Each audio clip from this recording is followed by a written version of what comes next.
Today in our backyard, we're with Evan with the Tweed Heritage Center and our summer students that will be working at the jailhouse. And one of the things about Tweed is we have so much history in this area.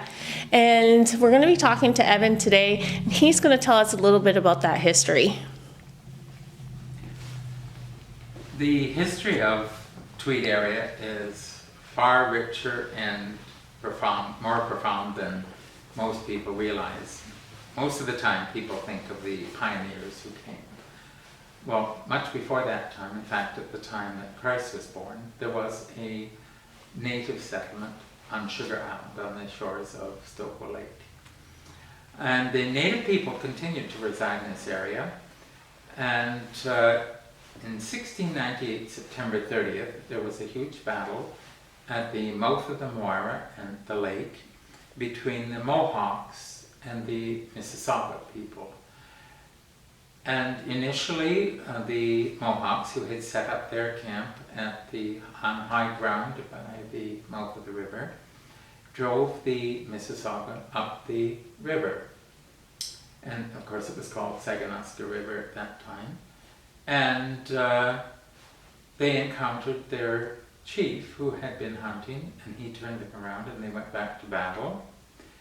It was bitterly fought with many deaths, and then finally they decided it would be a battle of the chiefs. And whichever chief slew the other one, that tribe would have this area for hunting and fishing and making maple sugar. As it happened, the Mississauga chief, Stukong, slew the Mohawk chief, and that's why we have the name Stokewell for the lake. It's to honor his victory.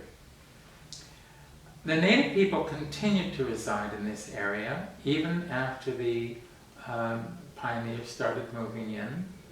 There was some intermarriage of the native people with the French people, especially those in the Otter Creek area. Afterwards, some of the Mississauga went to the reserve at Alanic, some of them moved north to the Mazenot area, and then further north to Golden Lake, where they became part of the Algonquin people. The earliest of the non-native people in the area were Irish Protestant people from Ulster, the northern part of Ireland, and they, being the first ones, got the better land on the west part of Hungerford, and that left the stony eastern part to the later arriving Irish Roman Catholics. Now, there had been some very early French settlers coming, and they settled in the Otter Creek area. And then there was a second migration of French people from Saint-Pierre-de-Sorel, which is on the south shore, south of downriver from Montreal. And they came in the 1850s, and they tended to be in the French settlement, which is to the north of the village. It was an agricultural base, and of course you had tradesmen who had to serve that agricultural base. So if you had horses, you had to have blacksmiths. And if you wanted to transport things, you had to have wagons, and so you had to have wheelwrights that could make wheels for wagons, and then the blacksmith to put the metal on. Then, of course, one of the earliest mills that you would have would be a sawmill. When they cut down the trees originally, they just made log buildings, but then when they wanted to make frame buildings, they had to saw the logs. So a sawmill was an early mill, and usually along with it was the grist mill. The earliest settlers had to carry their bags to Belleville to have it ground into flour, and then to carry them back, if you can imagine that. And there was no Highway 37 to walk on. It was through the woods. So it was a smaller community, but then things changed in 1884 when the O&Q, the Ontario and Quebec Railway, which was later leased by the Canadian Pacific Railway, came through Tweed. And then just 5 years later, the Bay of Quinte Railway came from Kingston and Deseronto up through Yarker and then to Enterprise, Erinsville, Marlbank, Larkin, Stokoe, and Tweed. And then in 1903, the Bay of Quinte was built from Tweed northward to Bridgewater, Tinlight, Queensborough, Allen Settlement, and Bannockburn. That is when you had all of these brick buildings that you see on the main street built. It was because the railways, the two railways provided links. The Canadian Pacific, of course, was from Montreal and Ottawa through Tweed to Peterborough and Toronto. And so you had an outlet for all your produce. You also had traveling salesmen who were coming in and so on. And that was the real boost to the economy.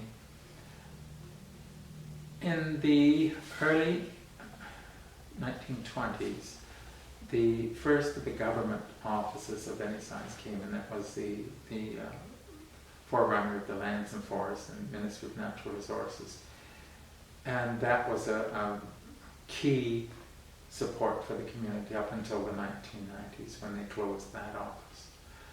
You also had government offices with the mines and hydro and different ones. So for many years, the main support financially in the community were government services. But you can't rely on government services. They can come and they can go, and that's what happens. So you can see Tweed now, there is a basic industry across the street, the pallet plant. It's the largest producer of hardwood pallets in Ontario. And other than that, you have only smaller industries. At one time, you had a number of industries, Tweed Steel particularly, that produced a myriad of products that astound you. Bathtubs, gas pumps, all kinds of agricultural things. And there were a couple of foundries, but they were all smaller ones. And today there's very little left. Do you guys have any questions? Was Tweed always named that? Oh, and that's a good question. Actually, what you know as Tweed, or the village of Tweed, was two different communities. South of River Street was a community called Georgetown, and that was basically the property of Félix Gavory. And in 1849, he had John Emerson, the public land surveyor, survey that area. And then in 1850, James Jemison had purchased the mill, which was further north here, and he commissioned John Emerson to lay out a town site, and he named it Tweed after the Scottish River Tweed, near which he had been born. Before that, like in the 1830s, people had started a mill, and there was some settlement, and it was called initially Monroe's Mills, and then it was called Hungerford Mills, because you had your sawmill and your grist mill. But after it was surveyed as a town site, it was called Tweed. But it still remained Tweed and Georgetown until 1891, when they were combined as the village of Tweed. Any questions, Jordan? None I can think of. I do have a question, Evan. What is one of the most fascinating historical things in Tweed that you have come across or are knowledgeable about? Because there's probably plenty, but what sticks in your mind all the time? Well, I think one of the things that certainly this community experienced and can thank God for was the collapse of the old metal arena on Metcalf Street. I can remember it was the end of 1951, and we were skating around on a Saturday night, and you could hear snap and crack and everything, and all of a sudden the Fred Giraldi was yelling, "Get out!" And so I went into the change room, and I had one skate on and one boot on, and he flung open the door, "Get out!" and I just grabbed my skate and I got out. One of my brothers was behind me, he was blown out. But that arena collapsed and there was no life lost. Wow. That it was amazing. The last few people were actually blown, and fortunately the front part did not fall. It stood. If it had collapsed outward, there would have been a huge number of deaths. And the night before, there had been a hockey game with about 600 people. Wow. So that is something I think, Tweed really can thank God that there was no loss of life with it. Mm-hmm. It was a loss to lose the arena, but it could have been much worse. Mm-hmm. It could have been a real disaster. Oh. And that, I can remember skating around and hearing the cracking and so on, and we didn't think anything of it, but then obviously Fred Trolley must have been seeing the cracking coming down on the support beams, Mm-hmm. and he got everybody out, which was great. Mm-hmm. What about Stokel Lake? I've been doing some research about the history of Stokel Lake, and a lot of memories from the 1940s and 50s where it was, known. It was a destination for many Americans and stuff. Yes. And of course, too, in those days, the Legion sponsored boat races, and they were incredible. Miss Super Test actually raced on Stoke Lake, Oh, okay. and that was one of the leading of the race boats. That was always the big holiday weekend, the civic holiday weekend in August, and the Tweed Legion was responsible for it. Mm-hmm. They would draw huge crowds for that. And yes, you used to have a lot more of Americans visiting in the cottages, not only right on the Stoker Lake, but also north of here.